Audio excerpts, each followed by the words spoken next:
बोलो जयकारा, बोल मेरे श्री गुरु महाराज की जय। सभी गुरुमुख प्रेमियों को इस दास की ओर से प्रेम भरी जय सच्चिदानंद जी। बोलो जयकारा, बोल मेरे श्री गुरु महाराज की जय। निर्भय निर्भय बनो। एक कथा है, एक बार भाई मर्दाना जी श्री गुरु नानक देव जी के साथ कहीं जा रहे थे।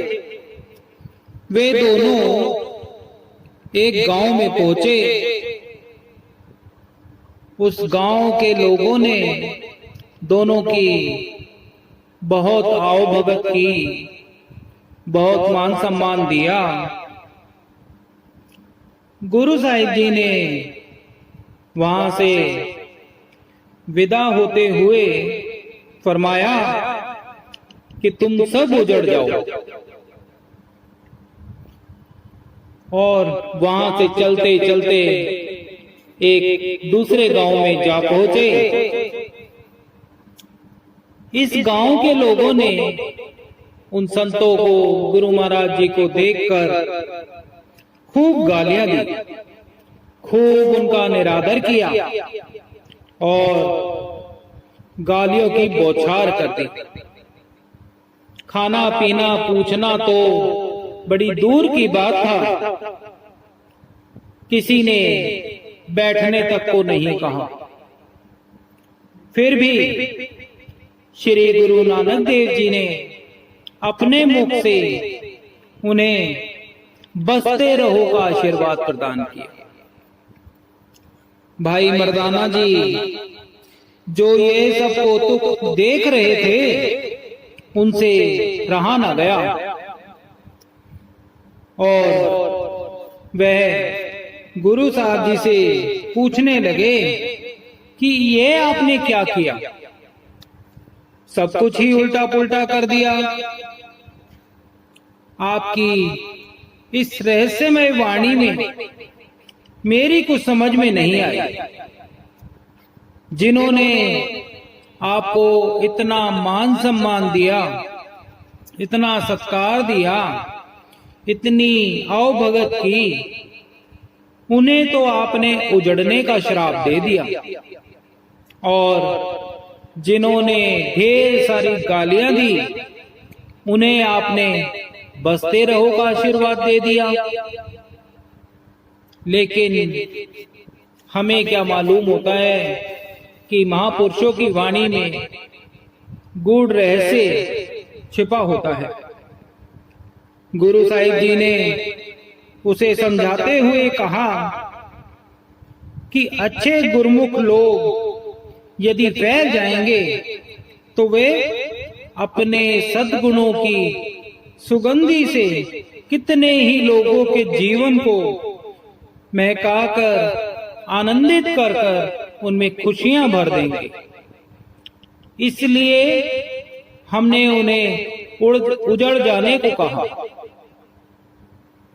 इसके विपरीत जो लोग गाली निकालकर दूसरों का अहित करने वाले यदि एक ही स्थान पर बैठे रहेंगे, बसे रहेंगे, तो उनकी वो बुराइयां कहीं सांसारिक समाज में नहीं फैल सकेंगे।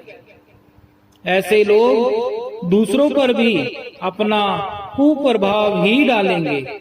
इसलिए हमने उन्हें बसते रहने का आशीर्वाद दिया।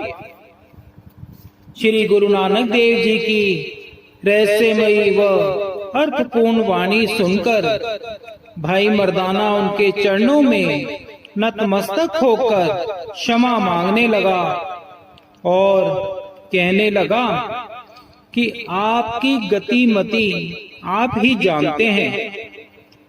हम नादान जीव आपकी महिमा का कैसे पार पा सकते हैं।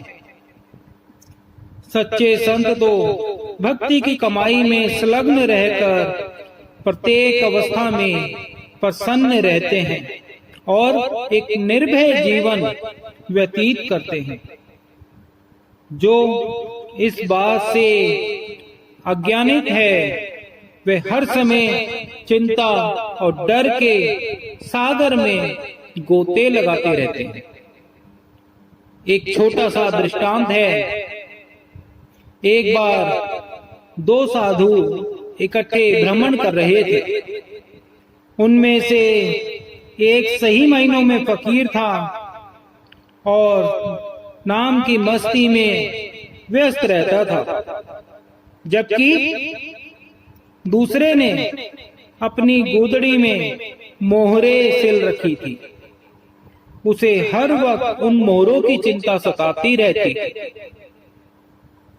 जिस साधु को नाम का रस था उसने एक दिन कहा कि क्यों न शहर के शोरगुल से दूर किसी एकांत स्थान में बैठकर भजन का आनंद लिया जाए। दूसरे साधु ने बाहर दूर सुनसान जगह पर जाने से इनकार करते हुए कहा कि दूर एकांत में बैठने से हमारी जान को खतरा है। कहीं कोई चोर लुटेरा आकर हमें दबोच ना ले। दोनों में इस बात पर विवाद हो गया।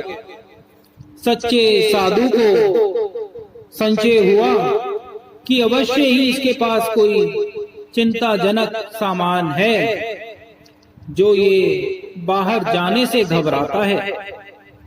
एक दिन मौका पाकर उसने दूसरे साधु की गैर मौजूदगी में उसका सामान टटोला तो उसे गोदड़ी में कुछ सोने की मोहरें सिली हुई दिखाई दी। उसने उन मोहरों को निकालकर नदी में फेंक दिया। साधु के वापस आ जाने पर उसने फिर एकांत में रहने की बात दोहराई। दूसरे साधु ने कहा, नहीं, वहां नहीं रहेंगे क्योंकि वहां भय का अंदेशा है। सच्चे साधु ने कहा कि आप निश्चिंत रहें क्योंकि आपके भय को मैंने नदी में डुबो दिया है। यह सुनकर जब उसने अपनी गोदड़ी की ओर दृष्टि डाली तो वहां मोरों का नामो निशान न था। शांत होकर साधु से कहने लगा कि अब तुम जहां तुम कहोगे वहीं चलूंगा क्योंकि अब तो मैं निर्भय हो गया हूं। तो कहने का भाव यह है कि भय और चिंता उत्पन्न करने वाली प्रत्येक वस्तु की ममता को दिल से निकालकर ही निर्भय पद को प्राप्त किया जा सकता है। सेवक सतगुरु को हर वक्त अपने अंग संग जान किसी वस्तु की चाह नहीं रखता।